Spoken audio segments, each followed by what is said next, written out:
Paolo Avellino, wala pang balak pakasalan si Kim Chiu.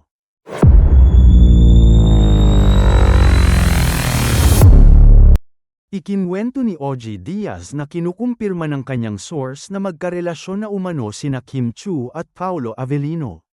May pagkakataon din umano na ang aktres pa ang dumadalaw sa aktor. Dagdag pa ni OG, kahit walang nagiging kumpirmasyon mula kina Kim at Paolo, makikita naman umano ito sa kilos ng dalawa. Samantala, mukhang hindi pa naman umano handa si Paolo na pag-isipan ang pagpapakasal. Sabi rin ng aking source parang wala pa sa isip ni Paolo yung kasal.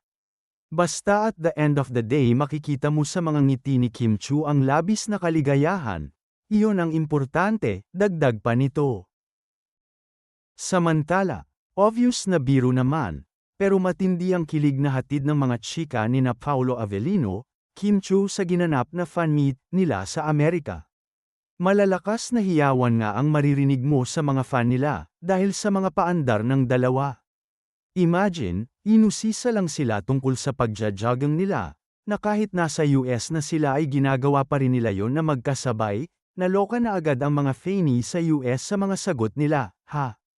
Pero, ano ba talaga ang ginagawa nila sa umaga o pagkagising nila? Nagbi-breakfast na sabay, sagot ni Paolo. Nagwo-workout kami. Weno workout namin ang samahan namin. Ha ha ha ha. Natatawang chika naman ni Kim. Syempre, jogging din, di ba?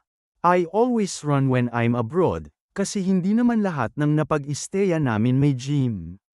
So the best workout for me is running, especially pag may jet lag. Yun talaga ang ginagawa ko. And of course Kim run as well.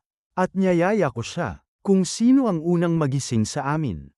Na, Kim gising ka na, habang tinatapik ang balikat ni Kim na parang pinalalabas na magkatabi silang matulog. Hala, tabi, ha ha ha ha, tumitay lang reaksyon ni Kim. Tabi pala, tabi, ha ha ha, katok pala yun, mali pala, mali, ha ha ha ha. Pagkukorek naman ni Paolo, syempre, malalakas na tilian ang maririnig mula sa mga fan. Mali pala, katok pala yun. Kim, habang minumuwestro na kumakatok sa pinto, gising ka na. Ganun pala yun. Ha ha ha ha. Saad pa ni Paolo. Yes, halos magwala na nga ang mga fans sa pagtili sa chika ni Paolo na markang paywa yun. Ano ang masasabi ni Kim? Hala, ha ha ha ha. Nanaginip ba ako noon? Sana hindi na lang nagising. Patawa-tawang chika naman ni Kim. Well, again, obvious naman na joke yun ni Paolo.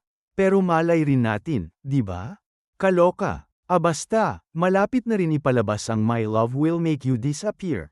Kaya pukpukan na talaga ang promo ng Kim Pao.